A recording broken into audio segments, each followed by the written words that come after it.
बहुत अनफॉर्चुनेट हुआ है।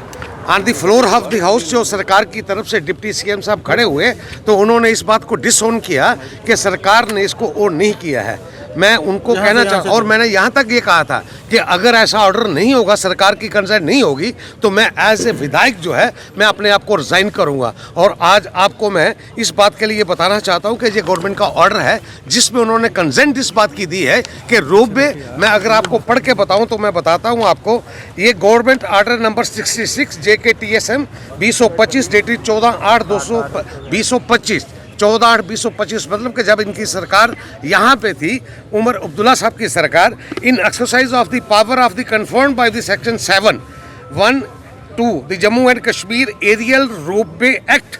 2002 and on the recommendation of the division Kashmir Jammu the government of the Jammu and Kashmir hereby grants permission to the Shri Mata Vaishno Devi Shrine Board for the construction of aerial ropeway at Katra from Tarakot to Sansad. This is permission is granted to the consideration of the proposal submitted by Shri Mata Vaishno Devi. यही बात मैंने कही थी कि ये सरकार के बिना तो रोपवे लग नहीं सकती। एक तो तरफ आप कहते हो कि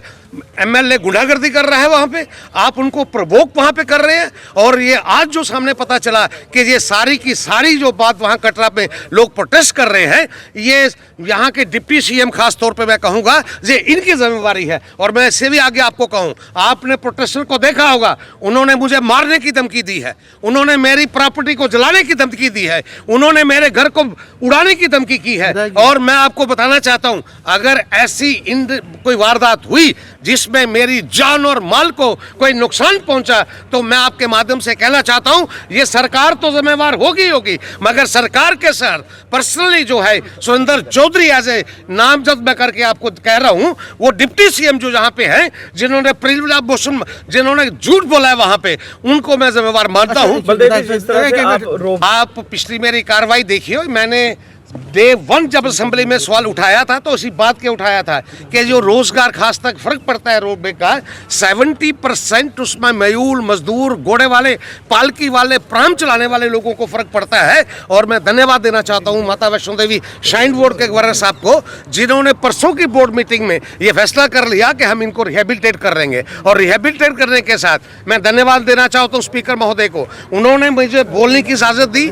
मोशन पे, और उन्होंने भी सरकार को ये कहा, मैंडेट सरकार का है कि रिहेबिलिटेशन वो करे, उन्होंने ये कहा है कि हम इसको रिहेबिलिटेट करेंगे। जी कल डिप्टी सीएम कह रहे थे कि जो लोग हैं,